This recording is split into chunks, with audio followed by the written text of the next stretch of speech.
the crypto is a national security asset, not a liability. And again, I agree with much of the sentiments in this article by Sean Stein Smith.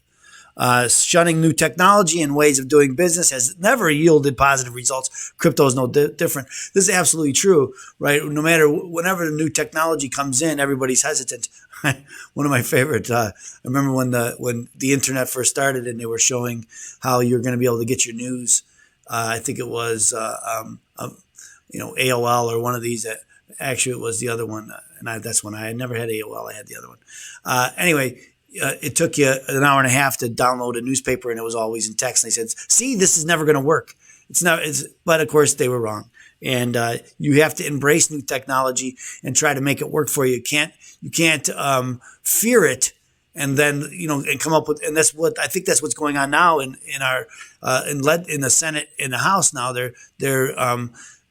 They're addressing bills, or they're considering bills to limit or expose. They're trying to get more revelations from the exchanges about who is trading, how much you're trading, and who is a broker, who's not a broker. We talked about that last week. That fight is still going on in Congress. Given the deluge of crypto coverage and analysis recently between legislation, regulation, and market opinions, it would be understandable if a certain thread had slipped under the radar. The connection between crypto assets and national security. Something that has been stated on several occasions at this point is that the continuing integration and utilization of crypto assets poses a systematic threat. This threat is stated to apply to the financial markets, the U.S. dollar's status as the global reserve currency, and the strategic success of the United States abroad. Again, this is always a fear. And it is something that we should be concerned about these avenues. But whether crypto is the boogeyman that they tell us it is, that's the question. This could not be further from the truth, according to this author. Blockchain and crypto have proven themselves to be perhaps the most disruptive technology since the development of the internet, with applications and use cases still being discovered on a daily basis. Cryptocurrency is important, but I think really the important part is blockchain. It's the technology of making sure that whatever you get hasn't been tampered with. So a lot of these are now the blockchain is going to be used. And I had some guests on my other show who talked about this. Dave Gutman, and he talked about Bitcoin, blockchain being used for contracts and insurance and banking and voting, and on and on and on. The uses go on and on and on, since it's very difficult in the digital world to know that what I have is legitimate and hasn't been tampered with.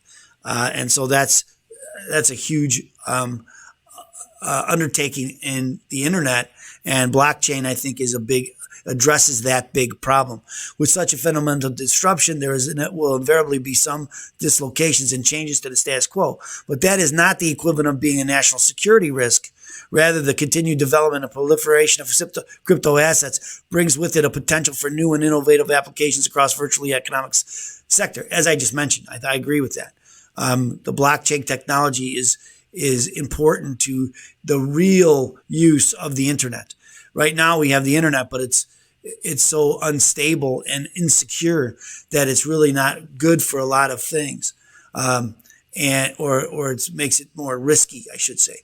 And with a blockchain technology to remove some of that risk, I think is a huge step forward for the digital economy. Now, again, it's nothing that we have to. Is it going to be here? Well, it is already here, but we really need to secure it. Let's take a look at how the crypto assets should be viewed a national strategic asset, and why it was further development. Upgrading the dollar. One of the most prominent arguments made against crypto assets is that they pose an existential threat to the status of the U.S. dollar as a global reserve currency.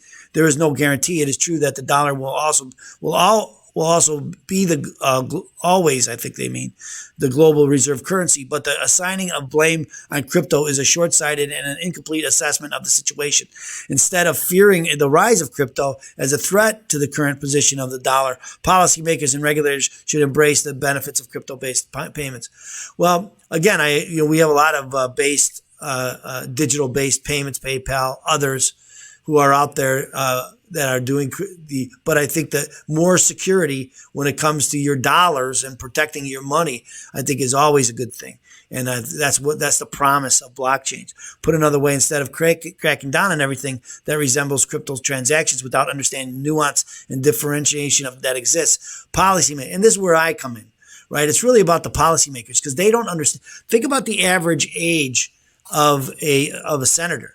I believe the average age of a senator is 58. Actually, I think it's long, but again, even 58, that I understand a lot of this. I'm in that age group myself, but I have always been involved in technology. Many people have not and don't really understand it, and again, are kind of put aside because of it, and technology makes them uncomfortable. Blockchain and crypto payments have quantified benefits that are widely acknowledged, recognized, and should be leveraged as much as possible. Again, I agree. The United States, by extension the dollar, face fierce competition in the area of commerce, diplomacy, and global. Well, that's always true, right? Why not have a dollar, the most powerful economic tool policymakers wield, be the best and most up-to-date version of itself? Now, again, I don't think that a digital dollar is really what I don't know if that's what they're advocating here. It sounds like that's what he's getting there. I don't think that that's the answer, in my own opinion. And an additional strategic asset and benefit of blockchain-based transaction is the security and encryption that conducting business in such a manner provides. And I already mentioned that. I think it's really about the security of electronic and digital commerce, and that's really the key. Much is written about how technology trends are like artificial intelligence, automation, robotics will fundamentally change the world going forward. But every one of those applications require high quality data that can be trusted. And again, that all goes back to security. A new paragon, blockchain, crypto assets clearly have potential that is just beginning to be tapped. Again, I agree. How blockchain and crypto assets ultimately evolve are used by market actors is impossible to predict. First, trying to regulate or overtly control and innovative technology is bound to not only be unsuccessful and will simply send the innovation elsewhere. I agree with that. You try to stop it. The one thing about crypto and blockchain, it's universal.